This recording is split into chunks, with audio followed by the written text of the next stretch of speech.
ठीक है, तो गुड मॉर्निंग। अब आज से हम शुरू करेंगे प्रतियोगिता दर्पण अप्रैल की मैगज़ीन। तो let's start with the national features. इसमें नेशनल में बहुत सारी चीज़ें दी हुई हैं, national events of the month, तो इसको कवर करते हैं।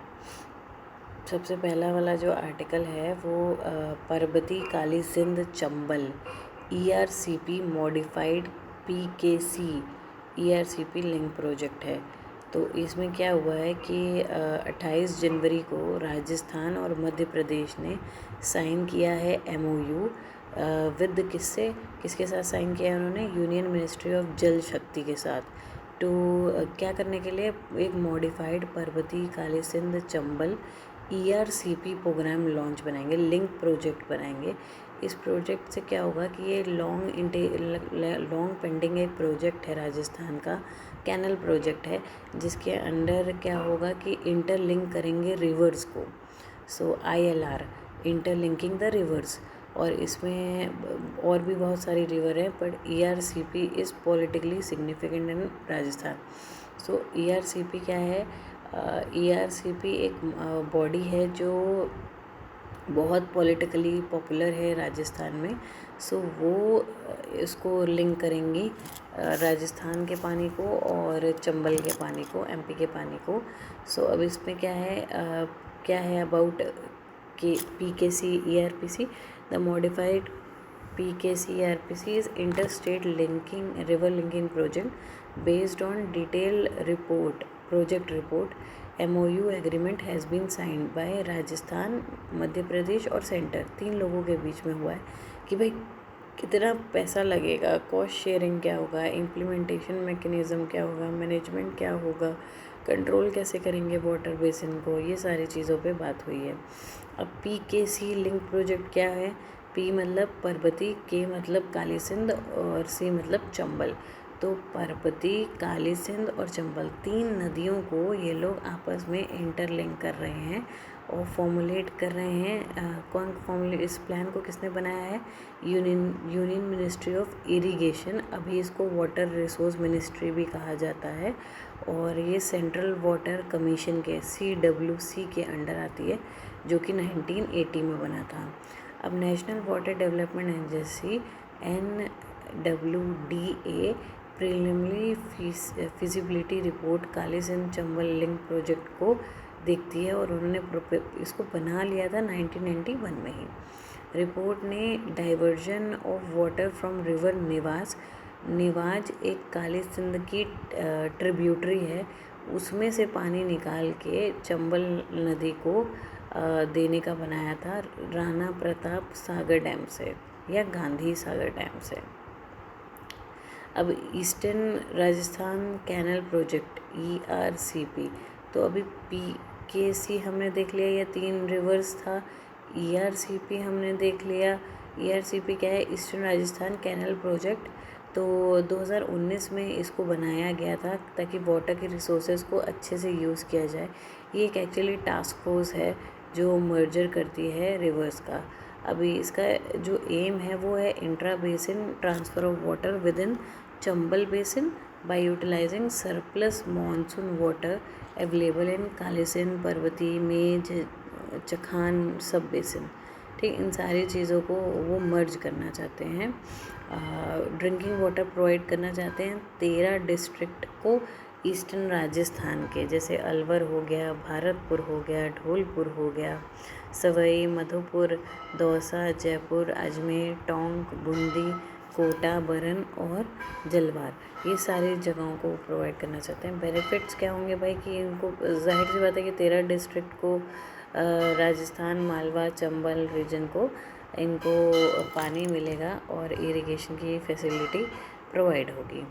अब टॉपिक नंबर 2 है कि PM जो है उन्होंने डायमंड जुबली सेलिब्रेशन किया है सुप्रीम कोर्ट का। तो सुप्रीम कोर्ट ने 75 ईयर्स पूरे किए हैं, तो इसमें उन्होंने ही launch several citizen centric information and technology initiative including digital supreme courts. उन्होंने DGSR, एक डिजिटल सुप्रीम कोर्ट का फीचर किया है, डिजिटल कोर्ट 2.0 और एक नई दोनों लैंग्वेज में वेबसाइट लॉन्च की है। तो डिजिटल सुप्रीम कोर्ट रिपोर्ट जो है वो क्या करेगी, जजमेंट्स को अवेलेबल कराएगी सिटीज़न के लिए free of cost electronic format में। तो एक ये की फ़ीचर होगा जो 519 वॉल्यूम ऑफ सुप्रीम कोर्ट जो रिपोर्ट है जो 1950 से है, जिसने 36,000 से ज़्यादा केसेस को कवर किया है, आप उनको पढ़ सकते हैं और वो ओपन एक्सेस में रहेगा। वैसे ही डिजिटल कोर्ट 2.0 भी एक रीसेंट इनिशिएटिव है ई कोर्ट्स प्रोजेक्ट का, जहाँ पे मेक कोर्ट जो कोर्ट की रिकॉर्डिंग होती है जजेस की वो अवेलेबल कराएगा। This is also coupled use by AI, जो AI है वो ट्रांसक्रिप्ट करेगा स्पीच को टेक्स्ट में। सो ऐसे एक नई बाइलिंगुअल वेबसाइट भी लॉन्च की गई है।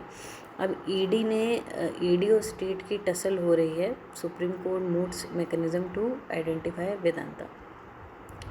सुप्रीम कोर्ट ने सजेस्ट किया है एक मैकेनिज़्म ताकि आप एलिमिनेट कर सकें notion of vendetta behind the use of investigative agencies against political opponent. अभी आपको जैसे आपने देख रहे होंगे कि केजरीवाल को ईडी ने सबमिट की, इससे पहले झारखंड के सीएम को सबमिट की गई थी। तो ऐसा ना हो कि जो है पॉलिटिकल पार्टीज़ जो ये एजेंसीज़ हैं इनको अपने पर्सनल प्रॉफिट के लिए यूज़ कर ले, इसलिए सुप्रीम कोर्ट ने कुछ नेसेसरी एक्शंस के लिए बताया है। This is the sound principle कहा जाता है। इसमें क्या होगा कि a case under formal investigation can be examined for legal property और political intent, but such a system can not do anything about crimes and allegation which are covered up for political reasons. So अब यहाँ पे क्या हुआ है, various instances में हमने supreme court ने हाईलाइट किया है कि जो है एलिगेशन ऑफ करप्शन लग जाते हैं प्रोमिनेंट पॉलिटिकल फिगर्स पे, फ्रेंड्स होते हैं नहीं होते हैं सेंटर के, जो अपोजिशन पार्टी में होते हैं उन पर सीबीआई और ईडी की रेड, इनकम टैक्स डिपार्टमेंट की रेड बहुत आम हो गया है। अब जो ईडी है जो तमिलनाडु से है, वो जो उनका हेडक्वार्टर तमिलनाडु है, वो सीकिंग कर रही है ट्रांसफ़र अब bribery case to CBI.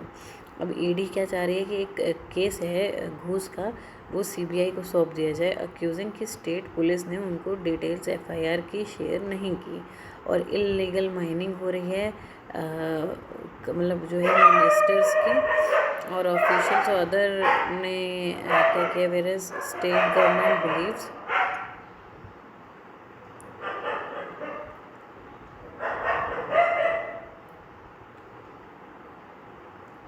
where state government believes that these will be used to target its ministers.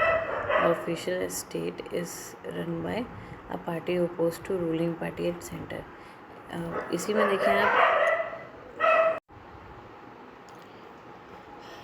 अच्छा इसी में देख लीजिए, उस पर लिखा है कि एक बहुत अनप्लीजेंट एग्जांपल आया है जहाँ पे पॉलिटिक्स में कुछ लोगों को सेंट्रल एजेंसीज द्वारा रीसेंट केस जो कैलकाटा हाई कोर्ट में हुआ था, उसमें जजेस ने सीबीआई प्रोब का ऑर्डर दे दिया था। बाद में पता चला कि उनका रूलिंग पार्टी जो वेस्ट बंगाल की है उनके साथ कुछ विवाद चल रहा था। देखो सुप्रीम कोर्ट ने इस पर सजेशन दिए हैं। उन्होंने कहा है कि एक बेंच फॉर्म करेंगे जो इंडिपेंडेंट लेवल पे काम करेगी और व्यू करेगी ऐसे केसेस। बेंच जो है वो कल्प्रिट्स को सज़ा तो देगी पर इंश्योर करेगी कि भाई किसी के पास रिवेंज भावना ना रहे, मतलब अपना पॉलिटिकल एजेंडा प्रूफ करने के लिए दूसरों को, खासकर दूसरी जो पार्टीज़ जो फ्रेंड्स में नहीं हैं सेंटर के, उनको परेशान ना किया जाए। सुप्रीम कोर्ट ने ऑल्सो हाईलाइट किया concerns countering the solicitor general contention that court can intervene in Vedanta case. The court noted that if the central government wishes to harass in the name of prosecution, the ED's power to summon or arrest anyone and difficulty in getting bail in money laundering cases make it center largely unbeatable. तो यहाँ पे यही supreme court कह रहा है कि भाई जैसे वेदांता वाले केस में हुआ, किसी ईडी की प्रोब हो गई, अगर ऐसे ही होता रहेगा तो बेल मिलना, मतलब इन केसेस में बेल भी नहीं मिलती है, तो आगे अगर ऐसा ही रहेगा तो फिर मतलब जो सेंटर है वो तो अनबीटेबल हो जाएगी। वैसे notion of vendetta can be eliminated only by all agencies who work independently rather than subserviently. सबसे मतलब जो किसी के दबाव में काम करते हैं। सो अब ईडी के बारे में यहाँ पे बताया गया है, ये एक मल्टी डिसिप्लिनरी ऑर्गेनाइजेशन है जो मैंडेट करती है investigation of offence of money laundering, violations of foreign exchange law, और इस्टेब्लिश्ड कब हुई है 1956 में, और ये एनफोर्समेंट यूनिट है under department of economic affairs. तो बाद में इसको ईडी का नाम दे दिया गया था। ये एक स्टैट्यूटरी बॉडी नहीं है। सो बेसिकली ये नॉट अ स्टैट्यूटरी बॉडी है। सो इसकी एजेंसी जो काम करती है वो रेवेन्यू और like under the department of revenue ministry of finance के अंदर। It is headed by the director enforcement. Headquarter new Delhi में है और पांच अलग अलग जिलों रीजन्स में भी है, Mumbai, Chennai, Chandigarh, Kolkata, Delhi, headed by special directors. So tenure 2 से 5 साल का रह सकता है। ईडी अपने आप से कोई केस नहीं ले सकती। देखिए, तो सबसे बड़ी बात तो ये है कि it required by agency such as CBI और अदर स्टेट पुलिस, जो उनको वो केस की इन्फॉर्मेशन दें और एफआईआर जो हुई है उसको दिखाएं, तब वो केसेस को कर पाएंगे। तो ऐसा नहीं है कि ईडी अपने आप से केसेस ले सकती है। तो राहुल नवीन इस समय इसके डायरेक्टर चल रहे हैं। अब पावर ऑफ फंक्शन देखेंगे तो प्रिवेंशन करता है मनी लॉन्ड्रिंग को, फॉरेन एक्सचेंज मैनेजमेंट में काम करता है, और फ्यूगिटिव इकोनॉमिक ऑफेंडर्स एक्ट में काम करता है, फॉरेन एक्सचेंज रेगुलेशन फीरा में भी काम करते हैं। सो स्पॉन्सरिंग एजेंसीज जो है conservation of foreign exchange and prevention of smuggling activities, इसमें भी ये लोग काम करते हैं। अब CBIC celebrates International Customs Day. So central board of indirect taxes and customs ने सेलिब्रेट किया है अपना इंटरनेशनल कस्टम डे। इस साल उन्होंने वर्ल्ड कस्टम ऑर्गेनाइजेशन WCO ने एक dedicated international custom day to custom engaging traditions and new partners with purpose, ऐसे करके एक थीम रखी थी, custom engaging tradition and new partners with purpose. Central board of indirect taxes and customs जो है ये एक पार्ट है department of revenue under ministry of finance. अच्छा, ये डील क्या करता है भाई? ये डील करता है policy concerning levy of collection of custom, central excise prevention, central goods service tax, GST को, स्मगलिंग को, कस्टम को, सेंट्रल एक्साइज को, ये सबको देखता है। अच्छा, अब नेक्स्ट आ जाते हैं first national conference on promotion of seaweed cultivation. तो 27 जनवरी 2024 को श्री पुरुषोत्तम रूपाला, जो यूनियन मिनिस्टर है फिशरीज़ एनिमल हस्बेंड्री के, उन्होंने फर्स्ट नेशनल कॉन्फ्रेंस जो है promotion of seaweed cultivation at Koteshwar Kutch में उन्होंने गुजरात में लॉन्च की। इसका मेन मकसद ये था भाई सीवीड के प्रमोशन, सीवीड के कल्टीवेशन को पैन इंडिया में प्रमोट करना, और ये एम्फेसाइज़ करता है अल्टरनेट एम्प्लॉयमेंट जनरेशन सीवीड के लिए जो हो रही है। ये डाइवर्सिफाई करता है मैरीन प्रोडक्शन और opportunities for enhancing fish farmer income, reduce reliance on fishing. Fisherman और फिशर वुमेन को एंकरेज किया जाता है सीवीड प्रोटेक्शन के लिए, और ये पायलट प्रोजेक्ट है कोरी क्रीक का, जो कि गेम चेंजर हो गया है सीवीड कल्टीवेशन। कोरी क्रीक को याद रखिएगा। सो यूनियन मिनिस्टर ने also distributed sections orders of various project of PMYC, मतलब मत्स्य स्कीम जो आपने सुनी ही होगी, उसमें new fin hatchery, new pond और घेड़ फिश फार्म्स प्रोड्यूस कंपनी, इन सारी चीज़ का असिस्टेंस इन लोगों को दिया हुआ है। सिग्निफिकेंस क्या है भाई? सीवीड क्यों बढ़ाया जा रहा है? ये ग्लोबली देखिए देखा जा रहा है, ये इंपॉर्टेंट सोर्स है न्यूट्रिएंट का, और carbon sequester hence its growth and uses and imported for mitigating environment degradation.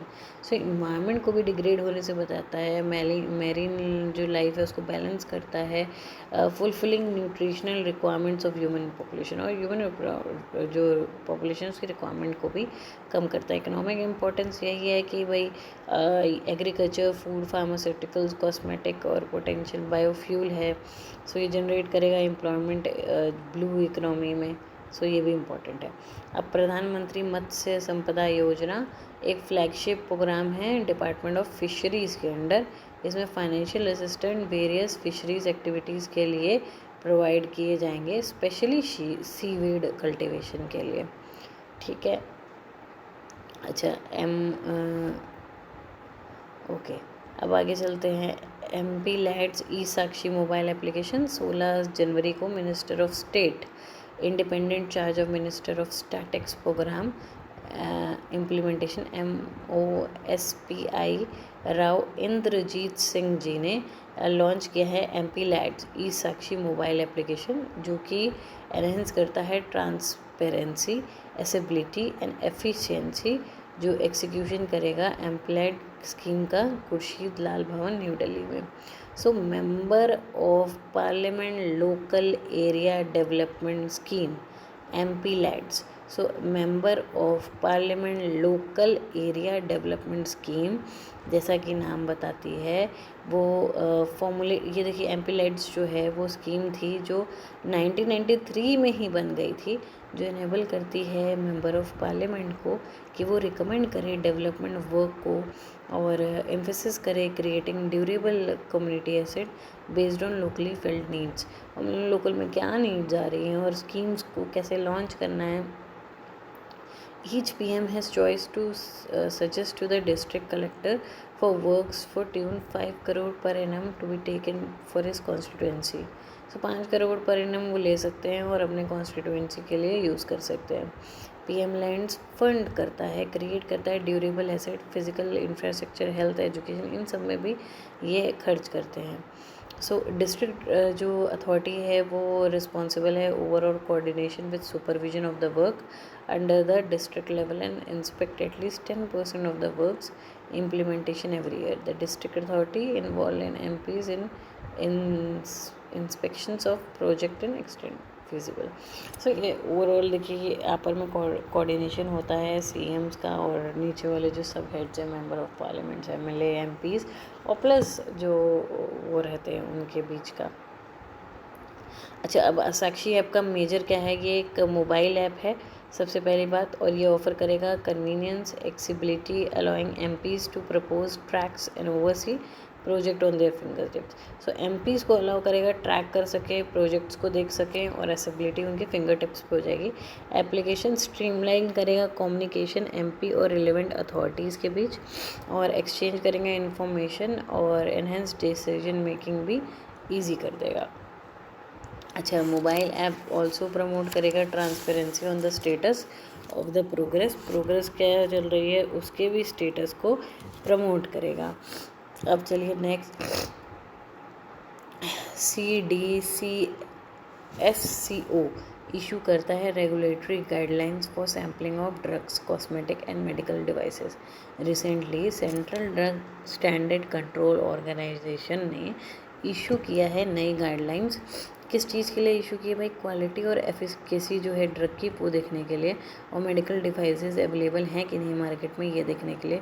Uniform drug sampling जो है वो करी जाएगी ड्रग इंस्पेक्टर्स के द्वारा जो स्टेट और सेंट्रल में होते हैं।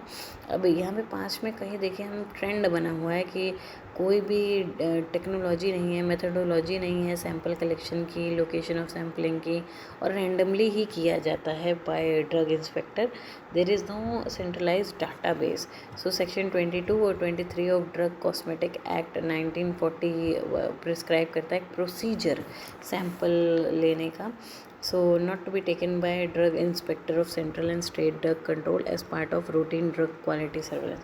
So ये ड्रग जो इंस्पेक्टर है ये स्टेट और सेंट्रल के ड्रग कंट्रोल वाले हैं, वो ऐसे रैंडमली ही रोज़ जाके नहीं ले सकते। इनका भी एक डिकोरम है जो इसको फॉलो करना पड़ेगा। अगर हम देखें अकॉर्डिंग टू न्यू नॉर्म्स, अगर हम नए नॉर्म्स को देखेंगे तो each drug inspector with the consultation of controlling authority shall prepare a sampling plan on monthly basis and annual basis. तो वो एक प्लान बनाएंगे कि भाई मंथली में हम यहाँ यहाँ जाएंगे, हम एनुअली यहाँ यहाँ जाएंगे, यहाँ यहाँ से ड्रग्स का सैंपल लेंगे और इंटायर जुरिस्डिक्शन में घूमेंगे। ये कम्युनिकेशन गैप को कम करेगा ऑफिसर्स और दूसरे जो जो ये वाले ऑफिसर्स हैं जो इनको कर रहे हैं उनके बीच में, और ऑल काइंड ऑफ प्रोडक्ट और कैटेगरी पे फोकस किया जा पाएगा। Sampling plan shall include rural and tribal areas and drug used in areas of endemic for certain diseases, drugs for regional disease. So अब इसमें क्या है कि each drug controlling office shall prepare list on monthly basis for wholesale retail outlet. तो उसके बाद फिर एक देखिए अब यहाँ पे the above list shall be shared with the head office for the preparation of centralised list of wholesale and retail outlets in sale of distribution of spurious products. ऐसा कुछ खास नहीं था। अब आगे चलते हैं। Water prevention and control amendment bill 2024। So अब 6 फरवरी 2024 को water prevention control pollution amendment bill 2024 लागू हो गया है। अब इसमें क्या है, 2024 राज्यसभा ने पास किया है। इसमें अमेंड करता है water prevention and control of pollution, और इसमें 2024 में ये डीक्रिमिनलाइज करता है several violations and instead imposes penalty. अब 2024 में देखिए बिल तो 1974 में ही बन गया था, बट अब यहाँ पे कुछ कुछ सुधार किए गए हैं। इसमें राज्यसभा ने ये मतलब इम्पोज किया है, सेवरल वायलेशन अगर कोई करता है तो उनको पेनल्टी भरनी पड़ सकती है। Exemptions for industries according to the act prior concern of SPCB is required to establish a industry।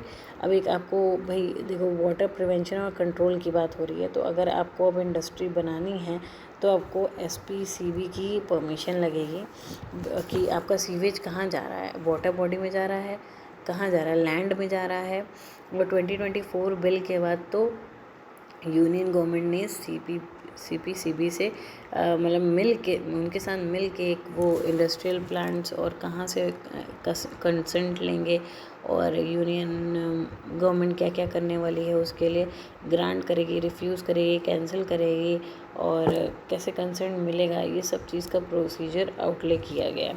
अब इसके चेयरमैन कौन है, तो एज पर 2024 amendment central bill the manner of nomination and term of condition of service of chairman who is nominated by the state government. So इसे देखिए जो conditions of service है वो चेयरमैन की वो पहले से ही डिसाइडेड है।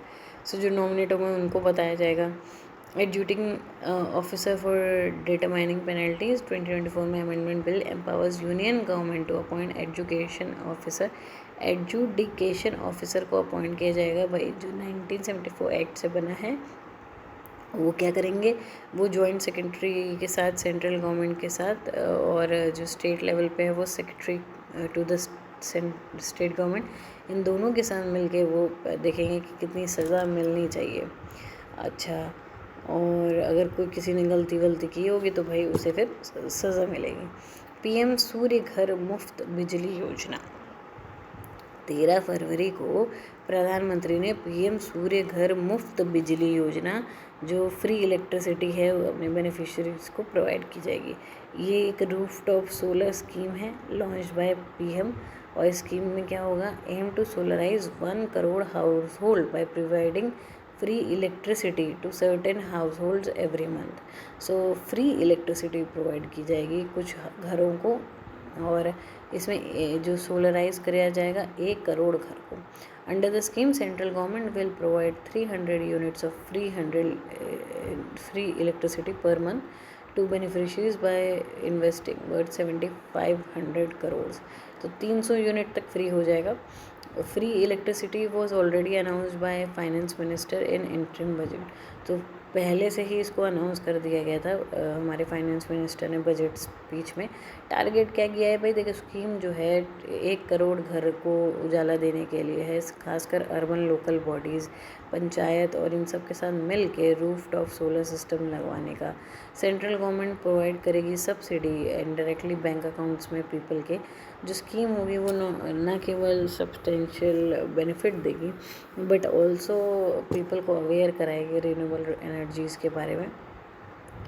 नेट ज़ीरो एमिशन का हमारा एम है 2070 का, और एनर्जी इंडिपेंडेंस डे बाय 2047 तक मनाने का है। सो ये याद रखने वाली बात है। तो जो नेट एनर्जी इंडिपेंडेंट है 2047। सो अब इंडिया नॉमिनेट करती है Maratha military landscape for UNESCO tag.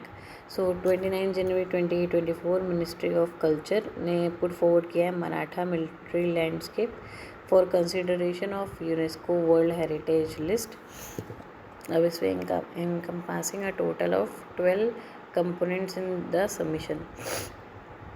The 12 components of this nominations are Salher fort, Shivneri fort, Lohagad, Kanheri fort, Raigad, Rajgad और जिंगी फोर्ट इन तमिलनाडु। सो क्या किया है, मराठा मिलिट्री जो लैंडस्केप्स थे उसको यूनेस्को टैग मिल गया है, मतलब इंडिया ने नॉमिनेट किया है। इन्होंने क्या सिग्निफिकेंस क्या है भाई इसके, देखिए 12 कंपोनेंट्स हैं distributed across diverse geographical physiographic regions. ये स्ट्रैटेजिक मिलिट्री पावर्स दिखाता है मराठा रूल का। ये एक एक्स्ट्रा ऑर्डिनरी वर्क है। सो ये हायरार्कीज, स्केल्स, टाइपोलॉजिकल फीचर्स, ये सब कुछ बताएगा। अब इसके बाद डेवलपमेंट क्या है, Maratha military landscape of India which developed between 17th and 19th century represents an extraordinary fortification and military system envisaged by Maratha rulers. So जो मराठा मिलिट्री लैंडस्केप है इंडिया की, वो इंक्लूड करेगी कि tentative list UNESCO heritage sites के लिए। Forts को ASI के अंदर रखा गया है, आप ASI को जानते ही होंगे। ये इसके अंदर वो क्या है, ASI basically archaeological survey of India. इसके अंदर 390 फोर्ट्स जो है महाराष्ट्र से रखे गए, 12 फोर्ट जो है वो सिलेक्ट किए गए Maratha military landscapes of India के तहत। सो आगे देखते हैं कि जो फोर्ट्स हैं वो शिवनेरी, लोहगढ़, राजगढ़, पन्हाला फोर्ट, विजय दुर्ग, ये सारे फोर्ट्स हैं। ये सुंदर सुंदर से फोर्ट्स आप देख रहे हैं, ये सब लैंडस्केप्स हैं। अब आगे चलते हैं। In Maharashtra 6 have UNESCO tag, 5 cultural and 1 natural. These are Ajanta caves, inscribe Ellora cave. अच्छा देखिए यूनेस्को ने ऑलरेडी 5 को कल्चरल और 1 को नेचुरल टैग दिया हुआ है। सो उसमें कौन कौन है, देखिए Ajanta caves, Ellora caves, Elephanta caves, Chhatrapati Maharaj terminus, ठीक, और विक्टोरिया गॉथिक आर्ट डेको वाले को, वेस्टर्न घाट्स ऑफ महाराष्ट्र कर्नाटका जो है इनको ऑलरेडी दिया हुआ है। सो अभी at present 42 world heritage sites हैं इंडिया में। ये एक इम्पॉर्टेंट चीज़ है, इस समय 42 वर्ल्ड हेरिटेज साइट्स हैं इंडिया में जिसके आउट ऑफ 34 जो है वो कल्चरल साइट्स है, 7 जो है नेचुरल साइट्स है, where is 1 is mixed site. So Maratha military landscape nominate किया गया है कल्चरल प्रॉपर्टी में। सो उसमें 6 क्राइटेरिया होते हैं 1 to 6। तो देखते हैं कि आगे इसको क्या होता है, इसको मिलता है कि नहीं। अच्छा इसी को क्यों चुना गया, क्योंकि ये देखिए बियर करता है यूनिक और exceptional testimony as a cultural tradition. So let's see कि ये लैंडस्केप बहुत अच्छा है, बहुत सुंदर है। तो अब आगे इसका क्या होता है। सो स्टोन्स विद 11th सेंचुरी ग्रंथम, उसमें 16th जो है सेंचुरी के जो ग्रंथम हैं वो इंस्क्रिप्शंस पाए गए हैं recently from Tiruppur based Veerarajendram archaeological and historical search centre ने 2 स्टोन इंस्क्रिप्शन ग्रंथम जो है पाए हैं Tamil dating 11th and 16th century. So उन्होंने Panchashivaji village near Kanyagam stone slabs पाए हैं जो कि founded lord Shiva and lord Vishnu temple where renovation work was under way. जहाँ पे ये रिनोवेशन का काम चल रहा था वहाँ पे 2 बड़े बड़े ग्रंथम स्टोन्स पाए गए हैं जो कि वो 11th सेंचुरी का ग्रंथम इंस्क्रिप्शन उस पर लिखी है जो कि तमिल इंस्क्रिप्शंस है created by Tamil for writing North Indian language found half buried in Annaman shrine inside Shiva temple. The stone 220 centimetre पे हैं और 4 साइड्स पे हैं। फ्रंट साइड पे डिपिक्ट करता है lamps, trishul, conch and moon symbol. All 4 side depict repetition of words हिम, हुष्टा, हुस्रा, सम, लाम। सो ये डिनोट करता है mantra stone worship by people in past for curing diseases. इसको क्यूरिंग डिजीजेस के लिए यूज़ किया जाता है था। ठीक है, अभी हिस्टोरिकल सिग्निफिकेंस क्या है भाई? The inscription says that in 18th century of the day Tamil month Masi and विलियम पिया year the village was governed by Sriman Kupala under Thriman where a potter named Kuthar Sangam made a donation for 4 rupees for lighting the ritual lamp in Vishnu temple. The notable aspect here is कि 4 रुपये is amount levied as tax for each wheel the potter makes. तो 4 रुपये पर जो एक वो Potter बनाएगा उस पर एक व्हील जो है बनाएगा। Lighting a lamp was mean to continue till the moon exits. So this is indicative profitability of potter making. The style of inscription was stone dating back in 16th century. तो कहाँ पाया गया है? पंचहरिवाजी village में और 8 kilometre है ये कन्यागम से और रिवर नोयल पास में पड़ती है। ठीक है, अब देखते हैं public examination prepare of unfair means. अभी हमने देखिए रिसेंटली सुना कि आरओ का एग्ज़ाम कैंसिल हो गया, एसआई का एग्ज़ाम कैंसिल हो गया। तो ये जो एग्ज़ाम्स कैंसिल हो रहे हैं इसमें बच्चों का बहुत बड़ा नुकसान हो जाता है। उसी के बारे में ये बात की गई है कि 13 फरवरी 2024 को प्रेसिडेंट जो द्रौपदी मुर्मू है उन्होंने असेंट दिया भाई कि cheating in the government recruitment exams and break greater transparency, fairness and credibility. Unfair means को ना यूज़ किया जाए। Section 3 of the bill list those actions which amount to using unfair means in examination for wrongful gain. Unfair means में क्या क्या आएगा? Leakage of question paper, accessing OMR sheet without authority, assisting candidate without authority, tampering the answer sheets. ये सारी चीज़ें unfair means में आ जाएंगी। Public examination act 2K section 2K के अंदर any examination conduct by public examination authority specified in schedule the bill any such authority which may be notified by central government. जो the schedule list 5 such authorities conducting public examination department and attach offices for the same. So UPSC, SSC, RRB, IBPS और NTA। अगर आप देखें कि इन 5 agencies में कहीं भी PCS का स्टेट PCS का नाम नहीं है, तो अब मुझे लगता है कि आगे ये सारे एग्ज़ाम्स को कोई और ही करवाएगा। सो लेट्स सी पनिशमेंट्स। तो अब इसमें क्या पनिशमेंट मिलेगी? सेक्शन 9 कहता है कि एक्ट जो है अगर आपने ऑफेंस किया है तो वो कंसर्न है लेगिस्लेशन के लिए और कॉग्निजिबल होगा, नॉन बेलेबल होगा और पैसा भी देना पड़ेगा। सेक्शन 10 कहता है कि कोई भी पर्सन जो अनफेयर मीन्स में पाया जाएगा उसको 3 से 5 साल की सज़ा या 10 लाख रुपए का जुर्माना लगेगा। सेक्शन 10(2) कहता है कि जो भी ऐसे इंगेज होगा चाहे कंप्यूटर का रिसोर्स लेके या व्हाटएवर में, तो उसको 1 करोड़ तक की पेनल्टी लग सकती है। बिल हार्शर पनिशमेंट्स की भी गुहार लगाता है और ताकि अनफेयर अनलॉफुल एक्टिविटी ना हो, ताकि सब अपने मतलब कोई रॉन्गफुली ना सेलेक्ट होके आ जाए। सेक्शन 11(1) भी यही कहता है कि पनिशमेंट मिलेगी ऑर्गेनाइज्ड क्राइम के लिए 5 साल की सज़ा मिल सकती है और 10 साल तक की हो सकती है और 1 करोड़ का फाइन लग सकता है। Inquiry section 12 of the bill clearly states that officer not below rank of duty, मतलब DSP से या असिस्टेंट कमिश्नर ऑफ पुलिस से नीचे का इसको इन्वेस्टिगेट नहीं करेगा। सेंट्रल गवर्नमेंट ट्रांसफ़र करेगी इस इन्वेस्टिगेशंस को।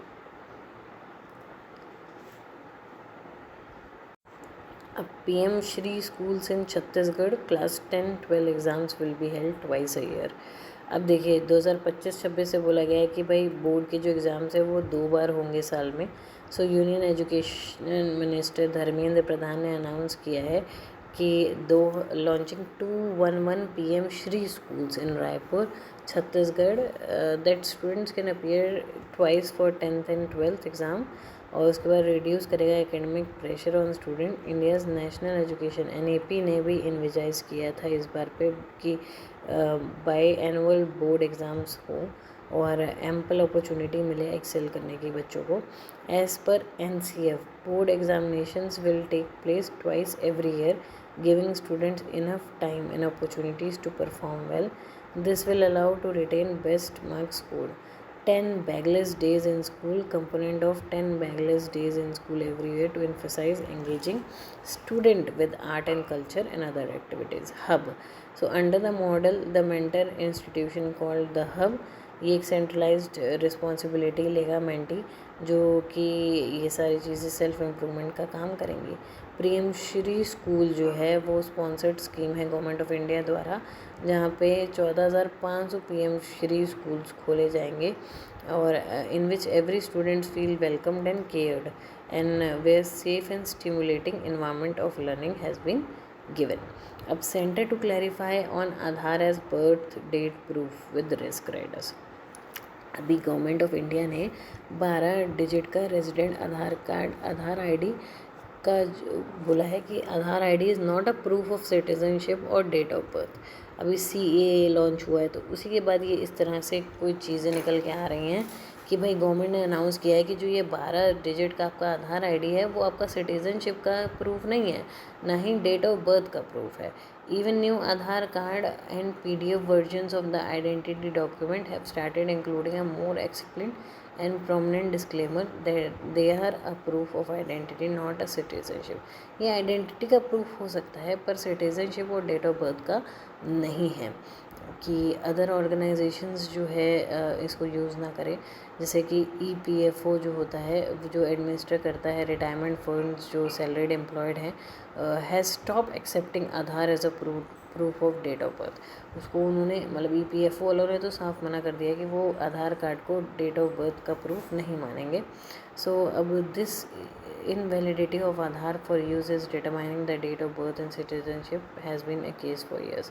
So however UDAI ने क्या किया है, वो प्लान किया है क्लैरिफाई करने का कि clarify that those using Aadhaar as a date of birth can continue using it after a risk based assessment. उन्होंने मतलब UDAI ने लेकिन ये कह दिया है कि आप चाहे तो उसको यूज़ कर सकते हैं, कुछ उन्होंने असेसमेंट करने के बाद ऐसा कहा। सो कंपोनेंट्स ऑफ आधार कार्ड क्या होता है, 12 डिजिट का आपको नंबर मिलता है, 2 फैक्टर ऑथेंटिकेशंस हैं। It's imperative that your Aadhaar is link to your primary mobile number and email ID. Biometrics 10 fingerprints और 2 आइरिश प्रिंट्स, फ़ोटो फेस की और name gender date of birth सब है। VID वर्चुअल आइडेंटिटी बनाता है। KYC नो योर कस्टमर का system है इसमें इंक्लूडेड है इसमें। सो अब इसके बाद मार्क्स्ड आधार कॉपी। सो इसके बाद version only last 4 digits of Aadhaar number instead of full number. Aadhaar is not a proof of citizenship, याद रखिएगा। Aadhaar can also get deactivate upon non usages of same for 3 consecutive years. Aadhaar metadata cannot be stored for more than 6 months. The Supreme Court struck down the section 57 जिन्होंने allow किया था private corporation को to verify Aadhaar cards on as unconstitutional. The same 2018 judgment held that Aadhaar card mandated for other services apart from the welfare schemes. Section 7 ने आधार card act जो state और central ने बनाया था कि possession of the Aadhaar number of Aadhaar authentication mandatory for receipt of subsidies, benefits and funded by Consolidated Fund of India. तो मतलब उन्होंने सुप्रीम कोर्ट ने ये कहा था कि भाई ये जो ये गवर्नमेंट की फंडेड स्कीम्स है इसमें नहीं ज़रूरी है आधार कार्ड। अब इसमें देखिए हम support to poor prisoner scheme, एक नई स्कीम लॉन्च हुई है, मिनिस्ट्री ऑफ होम अफेयर्स ने लॉन्च की है, जिसमें सपोर्ट करेंगे पुअर प्रिजनर्स को। इसमें एम किया है relief to poor prisoners who are unable to pay the fine amount, are unable to secure bail due to financial constraint. Ministry ने 20 करोड़ रुपए फाइनेंशियल असिस्टेंस लॉन्च किया है पुअर प्रिजनर्स के लिए जो बेल का पैसा नहीं दे पाते हैं। इसमें ये 100% सेंट्रली फंडेड स्कीम होगी जो कि यूनियन बजट का पार्ट है और ये फॉलोड करेगी गाइडलाइंस और स्टैंडर्ड ऑपरेटिंग प्रोसीजर्स को। हाउएवर जो प्रिजन और पर्सन्स हैं जो डिटेन है स्टेट सब्जेक्ट के अंडर, स्टेट मतलब जेल्स में, ये responsibility of the prison management और prisoner administration solely vest in state government which is component to make appropriate legislative provisions. So key point क्या है भाई, होम अफेयर्स ने ऐसा क्यों किया, उन्होंने 20 करोड़ रुपए जो है यूटी और स्टेट्स को दिए हैं। भाई ऐसा क्या है कि ऐसे फाइनेंशियल असिस्टेंट प्रोवाइड करिए पुअर प्रिजनर्स को ताकि वो जेल से बाहर आ सकें। तो मतलब देखिए एम्पावर कमिटीज़ बनाएंगे जो डिसाइड करेंगे कि किसको कितना पैसा दिया जा सकता है, किसका माफ़ किया जा सकता है। So constitution of oversight committee at state and UT headquarter level, district level में एम्पावर्ड कमेटी बनेगी जो district level service authority and prison authorities को एग्जामिन करेगी, पे फाइन करेगी, बेल अमाउंट को पे करेगी। Appointment of nodal officer at state और UT headquarter level में engage ministry of home affairs और central nodal agency CNA। So maximum assistance would be 40,000 for under trial prisoner and 25,000 for convicted prisoner, इन दोनों को दिए जाएंगे। अब IIMC gets deemed university status. So अभी 31 जनवरी 2024 को यूनियन एजुकेशन मिनिस्ट्री ने एडवाइस जो है UGC से लेते हुए अवार्ड किया है deemed to be university status. किसको दिया है भाई deemed to be university? Indian institute of mass communication को, जो कि लीडिंग जर्नलिज्म की एक कैटेगरी है, उसको डिक्लेयर किया है IIMC न्यू दिल्ली और 5 रीजन कैंपस में जम्मू, अमरावती, ऐजवाल, कोट्टयम और दीन केनाल उड़ीसा में, इन 5 जगहों में खोली जाएगी। IIMC को ऑथराइज़ किया है ऑफर डिग्री के लिए और डॉक्टरल डिग्रीज़ के लिए। सो देखो बहुत सारे टाइप्स की यूनिवर्सिटीज़ इंडिया में है, central university, state university, deemed university और प्राइवेट यूनिवर्सिटीज़। सो इसके बारे में बहुत नहीं पढ़ना है। अब देखिए गवर्नमेंट जो है women government employees can now nominate children over spouse for pension. अच्छा अब क्या है, वुमेन जो गवर्नमेंट एम्प्लॉय हैं वो अपने बच्चों को नॉमिनेट कर सकती हैं इंस्पाइट अपने हस्बैंड को, ये आपकी चॉइस होगी, वुमेन की चॉइस होगी। यूनियन गवर्नमेंट ने सेंट्रल के साथ मतलब central civil service pension rule 2021 में in order to allow women empowerment servants and pensioners to nominate their children to perceive family pensions over their husband। मतलब कि अब वुमेन्स अलाउ कर सकेंगी भाई मेरे हस्बैंड को नहीं, मेरे बेटे को मेरी मरने के बाद मेरी पेंशन दी जाए। Till now rule provided for the family pension to first go to the spouse and then to the children, फिर only after the death of the spouse। सो ऐसा था कि पहले आदमी को मिलेगा, पहले हस्बैंड को मिलेगा, उसके बाद ही दूसरे स्पाउसेस को या दूसरे बच्चों को मिल पाएगा। लेकिन in case of minor kid और child with mental illness, if the female employee dies and has no eligible children, the widower will receive family pension. However, the widower will continue to receive family pension as long as he continues to act as guardian of the minor child or child suffering from mental illness. Family pension will be paid directly to the child when he attains majority. In circumstances where the deceased female government officer or pensioner is left by a widower and has children who have reached the age of maturity but are still eligible for family pension will be paid to such children. After all the eligible children are no longer eligible for family pension, paid to the widow till the death or remarriage, whichever is earlier. The provision of the amendment rules are also applicable to women government servant pensioners। ठीक है, अब आगे देखिए surrogacy के बारे में यहाँ पे बोला जा रहा है। सो रिसेंटली जो minister of health and family welfare है उन्होंने सरोगेसी के कुछ रेगुलेशंस को लगाया था 2022 में। तो अभी देखिए सरोगेसी का सिद्धू मूसेवाला का आपने देखा ही है, तो इसीलिए कि both gametes need to come from married couple in case they are certified as suffering from medical condition. मतलब ऐसा नहीं है कि आपने किसी और का बच्चा लेके किसी और की जगह पे कर दिया, मतलब गैमेट्स आपके होने चाहिए अगर आप सरोगेसी भी करवा रहे हैं तो। लेटेस्ट अमेंडमेंट जो सुप्रीम कोर्ट की आई थी, जहाँ पे 12 वुमेंस ने चैलेंज किया था 14A को, सरोगेसी रेगुलेशंस को, as by the center was not taking decision on the matter, allowing a woman with Mayer-Rother-Kuster-Hauser syndrome to undergo surrogacy with donor egg. So the act defines surrogacy as a practice where a woman gives birth to a child for intending couple with intention to hand it over after the birth. Now the couple can have a child born through surrogacy but must have at least one gamete from the intending couple. Also, single woman, widow or divorcee undergoing surrogacy must use self-eggs and donor sperms to avail surrogacy procedure. Form 2. Consent of surrogate mothers and agreement for surrogacy. तो ये देखिए use करना है। अब यहाँ पे district medical board भी इसमें आ गया है, जिसमें हस्बैंड और वाइफ की कंसल्टेशन के बाद मेडिकल कंडीशन डालने के बाद दोनों में से किसी एक का आपको यूज़ करना ही पड़ेगा। और कपल जो है वो ऑप्ट नहीं कर पाएंगे सरोगेसी के लिए अगर दोनों को ही मेडिकल प्रॉब्लम है तो, और उनके गैमेट्स अवेलेबल नहीं हैं। शशि थरूर को कन्फर्ट किया गया है फ्रांस का हाईएस्ट सिविलियन ऑनर से। सो शशि थरूर को जो है Chevalier de la Legion d'honneur, knight of legion का ऑनर मिला है। ये फ्रेंच एम्बेसी में ऐसा हुआ है। जो किसने दिया है, फ्रेंच सेनेट प्रेसिडेंट गिरार्ड लांचन ने दिया है। ये फ्रेंच का हाईएस्ट सिविलियन ऑनर है। सो ये 1802 में पहली बार नेपोलियन बोनापार्ट जो थे उनको दिया गया था। इसके बाद से ये हायरार्की चलती रही है। The president of French republic is the grand master of order of legion of honour.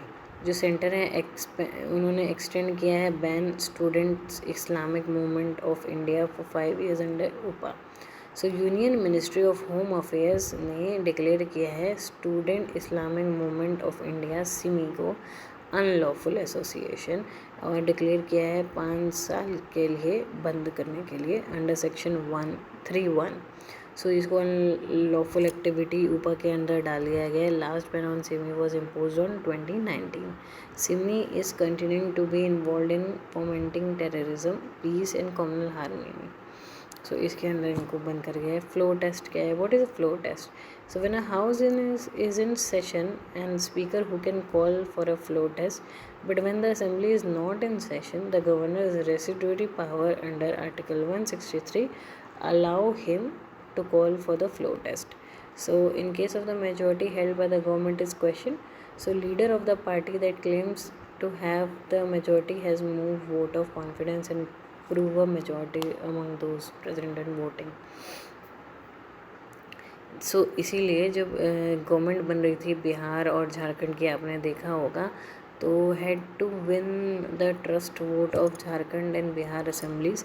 Thus floor test is called trust vote. It is held in legislative bodies to find out whether the government is suspected to have lost majority till the confidence of the house. CBSE discuss करेगा open book test for 9 to 12। Central board ने जो है open book examinations for student 9 to 12 in line recommendation of national curriculum framework aim करेगा assessing high order thinking skill, application analysis, critical and creative problem solving ability. यहाँ पे बच्चों को allow किया जाएगा to carry notebooks, text books and other statement to refer them during the examination. However, OB is not necessarily easier than closed book exam. Often they are more challenging. This is because an open book test does not access a student's memory but understanding of the subject, ability to analyze and apply concepts. अब यहाँ पे देखो south eastern कोल field जो है open Amrit pharmacies in the hospitals, जो यहाँ पे SCCL ने साइन किया है MOU HLL लाइफ केयर के साथ, जो कि एक PSU है under ministry of family and health. तो उन्होंने अमृत फार्मेसी स्टोर्स खोलेंगे हॉस्पिटल में, जो साउथ ईस्टर्न कोल फील्ड है, छत्तीसगढ़ बेस्ड कोल कंपनी है, उन्होंने फर्स्ट कोल कंपनी बनी है जिन्होंने अमृत फार्मेसी खोली है हॉस्पिटल्स में। अमृत फार्मेसीज जो है वो इंश्योर करेंगे कि भाई अवेलेबल हो जेनरिक और life saving drugs under one roof. और ये pharmacies medical implant, surgical samples, common diseases, critical conditions, ये सब चीज़ों पे वर्क करेगी और सब्सिडी भी दिया करेगी। सो अमृत क्या है, affordable medicine, reliable implants for treatment. 2015 में ही ये फ्लैगशिप लॉन्च हो गया था प्रोग्राम। अब इसको इंक्लूड किया गया क्रिटिकल इलनेस लाइक कैंसर और कार्डियोवास्कुलर डिजीज़ेज़ के साथ। करेंटली 300 से ज़्यादा अमृत फार्मेसीज ऑपरेट कर रही हैं। अब ये देखिए कि यहाँ तक हमने अभी कंप्लीट कर लिया है, 19 ही पेज हुए हैं। सो लेट्स सी, अब यहाँ पे हम लोग कल जो है वो वर्ल्ड से शुरू करेंगे। Thank you.